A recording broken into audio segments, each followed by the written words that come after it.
हाय दोस्तों, मैं इरशाद आप सभी का स्वागत करता हूं आपकी इस यूपीएससी लवर चैनल पर। आज हम लोग जो है बीए थर्ड ईयर के पब्लिक एडमिनिस्ट्रेशन से रिलेटेड बेहद इंपॉर्टेंट टॉपिक पे डिस्कस करेंगे, जो कि आपके आने वाले एग्जाम में क्वेश्चन बन सकते हैं यहाँ से, और मॉडल पेपर इस प्रकार के होंगे। ओके, तो आज का क्लास हम लोग स्टार्ट करते हैं दोस्तों। तो आज आपका टॉपिक है लीडरशिप, जो कि बेहद इंपॉर्टेंट है आज के लिए। तो आप लोग इसको अच्छे से समझें और अपने सभी दोस्तों के पास इसको भेज दें जो आपके क्लासमेट हैं। तो आपका इसमें से पहला क्वेश्चन है, अधिकतर प्रशासनिक संगठन अन्य किसी कारण की अपेक्षा दुर्बल नेतृत्व के कारण असफल हुए हैं। यह कोटेशन किसका है, यह कथन किसका है? मतलब तो इस कोटेशन को पहले समझिए कि अधिकतर प्रशासनिक संगठन अन्य किसी कारण से नहीं, मतलब जितने भी एडमिनिस्ट्रेटिव बॉडी होते हैं वो इसलिए असफल होते हैं या फेल होते हैं क्योंकि उनका नेता दुर्बल या कमजोर होता है। ऐसा मानना है आपके ग्लोवर का, ये जो ग्लोवर विद्वान है उनका ऐसा मानना है। फिर आपका नेक्स्ट क्वेश्चन आता है दोस्तों, ओहियो स्टेट विश्वविद्यालय के 100वीं वर्गीय शोध बोर्ड ने नेतृत्व को कितने वर्गों में विभाजित किया?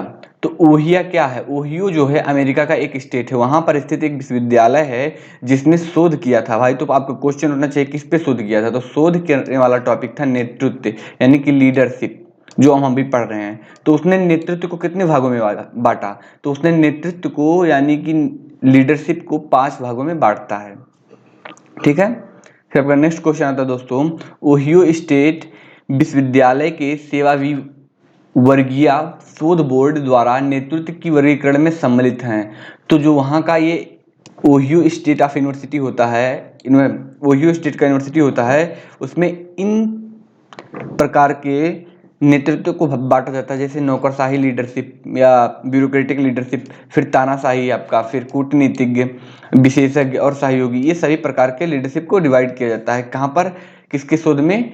जो शोध बोर्ड होता है वहाँ के ओहियो स्टेट यूनिवर्सिटी के, उसमें। तो यानी कि आपका ऑप्शन 6 सही होगा, उपयुक्त सभी। क्रिस एरग्रिश 3 प्रकार के नेताओं की बात करते हैं जिसमें सम्मिलित किया जाता है। तो 3 प्रकार के नेताओं की बात करते हैं, ये विद्वान का नाम याद रखिएगा, क्रिस एरगरिश। ठीक है, विद्वान का नाम याद रखिएगा आप लोग। तो इन्होंने नेतृत्व को 3 भागों में बांटा है, 3 प्रकार का। निदेशक प्रकार का नेतृत्व, ठीक है, क्या है? निदेशक प्रकार का नेतृत्व आपका है। फिर उसके बाद में अनुज्ञापन प्रकार का नेतृत्व है। फिर आपका है सहयोगी प्रकार का नेतृत्व। ये तीनों प्रकार के नेतृत्व का बात करने वाले जो हैं आपके ये विद्वान हैं, क्रिस एरग्रिश। इसको आप अच्छे से याद रखिएगा, यानी कि इसमें हो जाएगा आपका उपयुक्त सभी। ओके, तो आपका ऑप्शन 4 सही होगा। फिर आपका नेक्स्ट क्वेश्चन आता है दोस्तों, टेरी नेतृत्व के कितने प्रकार बताए हैं? टेरी एक विद्वान है, पब्लिक एडमिनिस्ट्रेटर थिंकर हैं, जो कहते हैं कि नेतृत्व यानी कि लीडरशिप यानी कि जो भूमिका होती है किसी व्यक्ति की या नेता की, वह कितने प्रकार की हो सकती है? तो 6 प्रकार की हो सकती है। ऐसा किसका मानना है? टेरी महोदय का। मेरी पार्कर फॉलेट, यहाँ पर फाल गलत लिखा हुआ, मेरी पार्कर फॉलेट होगा यहाँ पर। इतने नेतृत्व के 3 प्रकार बताए हैं जिसमें सम्मिलित है। तो मेरी पार्कर फॉलेट ने नेतृत्व के 3 प्रकार बताए हैं जिसमें आपका सम्मिलित है पद पर आधारित नेतृत्व, leadership based on the position, based on the position, फिर leadership based on the personality, leadership based on the function. मतलब पद पर आधारित नेतृत्व, व्यक्तित्व पर आधारित नेतृत्व, कार्य पर आधारित नेतृत्व, उपयुक्त सभी। ये तीनों का कॉन्सेप्ट देती हैं। अब आप पूछ सकते हैं कि पद पर आधारित नेतृत्व क्या होता है? मतलब किसी को पोजिशनल पावर दे दी जाए, पोजीशन पे होकर उसको नेतृत्व या उसका नेतृत्व का बहुत इंपॉर्टेंस हो जाए। और उसका पर्सनल पावर होता है, पर्सनालिटी ही कुछ ऐसी होती है कि लोग उसे नेता मान लेते हैं, और कुछ लोगों का कार्य ही ऐसा होता है कि वो उसे लोग नेता मान लेते हैं। तो ये 3 प्रकार के नेतृत्व की बात करने वाली कौन है? मेरी पार्कर फॉलेट है। फिर आपका नेक्स्ट क्वेश्चन आता है दोस्तों, अधिनायक नेतृत्व एक ऐसा नेतृत्व है जिसके अंतर्गत अनुयायी कार्य करते हैं। तो अधिनायक यानी कि डिक्टेटरशिप नेतृत्व में क्या होता है कि कोई अनुयायी जो है कार्य किस वश करता है? प्रेम पूर्वक नहीं करता है, पैसे से भी नहीं करता है, शांति से नहीं करता, भय से करता है, क्योंकि अधिनायक मतलब तानाशाही होता है। फिर आपका नेक्स्ट क्वेश्चन आता है दोस्तों, स्वेच्छाचारी नेतृत्व एक ऐसा नेतृत्व है जिसमें अनुयायी नेता के निर्णय पर निर्भर रहते हैं। जैसे स्वेच्छाचारी मतलब लीडर्स जो है, जो आपको आदेश दे देगा, स्वेच्छाचारी जो नेता होगा वो आदेश दे देगा, वही आपको करना हो, ना उससे ज़्यादा ना उससे कम। फिर आपका नेक्स्ट क्वेश्चन आता है, स्वच्छंदतावादी नेतृत्व एक ऐसा नेतृत्व है जिसमें स्वयं निर्णय लेने का अधिकार प्राप्त होता है। मतलब स्वच्छंदतावादी नेतृत्व में क्या होता है, नेता को इससे मतलब ही नहीं कि हमारे जो फॉलो अनुयायी है किस प्रकार के कर रहे हैं, उनको जो मना है वो करे, इतनी तक की स्वतंत्रता देता है किसमें, स्वच्छंदतावादी नेतृत्व में।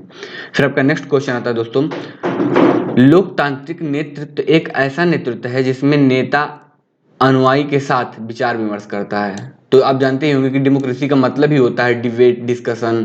तो लोकतांत्रिक नेतृत्व का मतलब हुआ विचार विमर्श करना। तो यहाँ पर आपका ऑप्शन ए सही होगा। फिर आपका नेक्स्ट क्वेश्चन आता है दोस्तों, डाल्टन मैकफार्लैंड नेतृत्व के कितने प्रकार बताए हैं। तो डाल्टन मैकफार्लैंड एक विद्वान है जो मानते हैं कि नेतृत्व के 7 प्रकार हैं।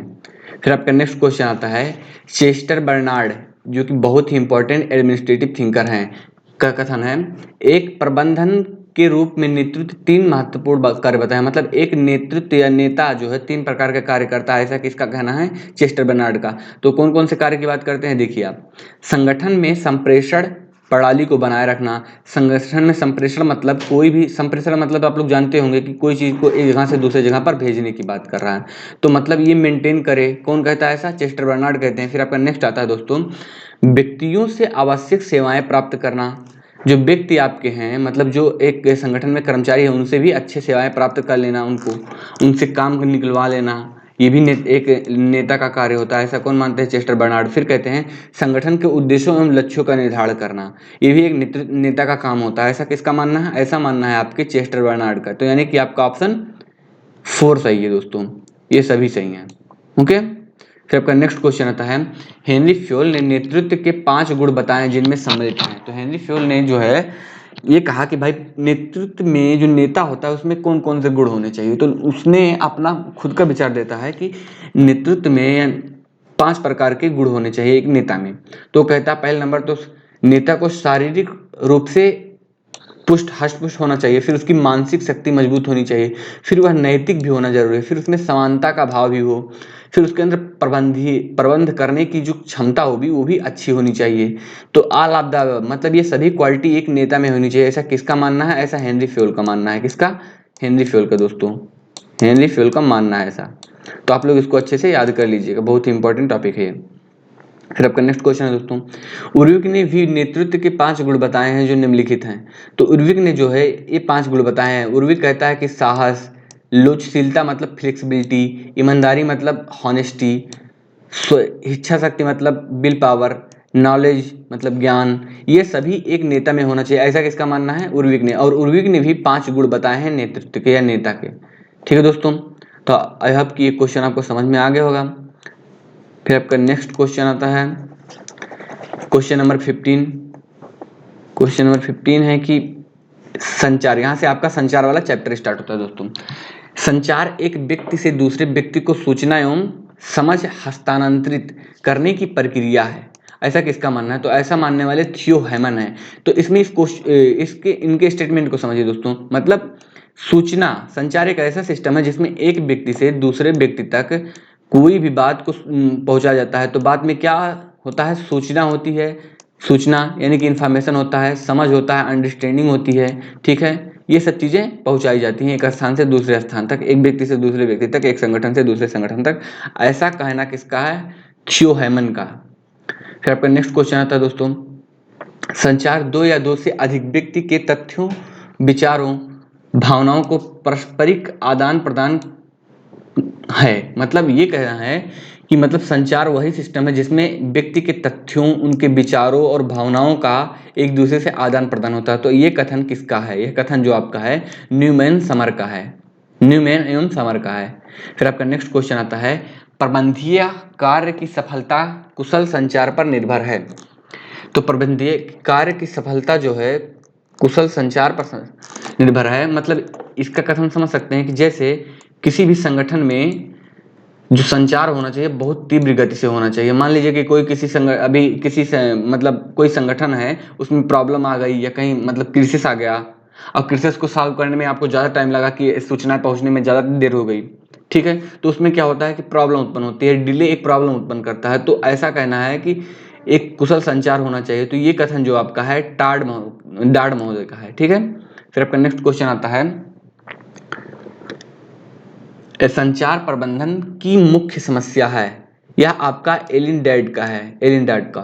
फिर आपका नेक्स्ट क्वेश्चन आता है दोस्तों, अच्छा संचार प्रबंध के एकीकृत दृष्टिकोण हेतु बहुत ही महत्वपूर्ण कथन है।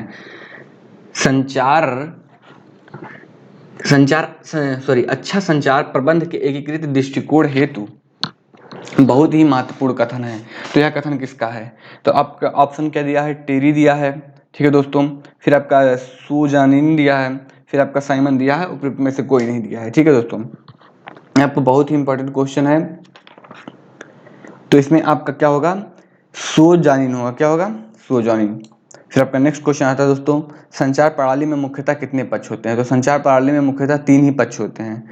आपका एक होता है संचार विधि, मेथड ऑफ कम्युनिकेशन, संचार की विषय सामग्री, subject matter of communication, process of communication, ये सभी। फिर आपका नेक्स्ट क्वेश्चन आता है दोस्तों, संचार की विषय सामग्री में सम्मिलित किए जाते हैं। तो संचार के विषय सामग्री में आपका आदेश, निर्देश, मनोवृत्ति, भावनाएं, सूचना एवं विचार, ये सभी सम्मिलित किए जाते हैं। फिर आपका नेक्स्ट क्वेश्चन आता है दोस्तों, संचार की विधि में सम्मिलित किया जाता है। संचार की विधि में आपका सम्मिलित किया जाता है बोलना, लिखना, आचरण करना, उपयुक्त सभी। फिर आपका नेक्स्ट क्वेश्चन आता है, संचार के प्रकार को बताइए। संचार के मुख्यतः जो है 3 प्रकार होते हैं, मौखिक या लिखित, औपचारिक तथा अनौपचारिक, नीचे की ओर से ऊपर की ओर या समष्टि। ये आपके सभी संचार के प्रकार हैं, यानी कि उपयुक्त सभी। फिर आपका नेक्स्ट क्वेश्चन आता है दोस्तों, निम्नलिखित संप्रेषण के साधन नहीं है। तो आपका जो संप्रेषण का साधन है वह भाषण नहीं है, क्योंकि ये मौखिक में आ जाएगा, और मौखिक को जो हम लोग है लिखित संप्रेषण में नहीं, मौखिक संप्रेषण में यूज करते हैं। तो यानी कि आपका ऑप्शन 3 सही होगा। फिर आपका नेक्स्ट क्वेश्चन आता है दोस्तों, संचार प्रक्रिया की प्रमुखता कितने अंग होते हैं? तो संचार प्रक्रिया के प्रमुखता 5 अंग होते हैं। इन 5 अंगों के नाम हम आपको बता दे रहे हैं दोस्तों।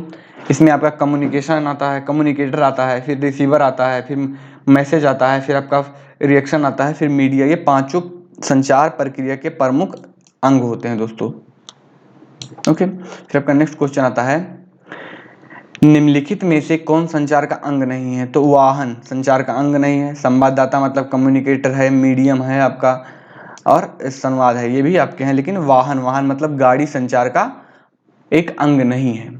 तो आज के लिए इतना ही, फिर मिलते हैं नेक्स्ट टॉपिक के साथ दोस्तों, और इसको आप लोग अपने दोस्तों तक शेयर करें। आज के लिए इतना ही, धन्यवाद।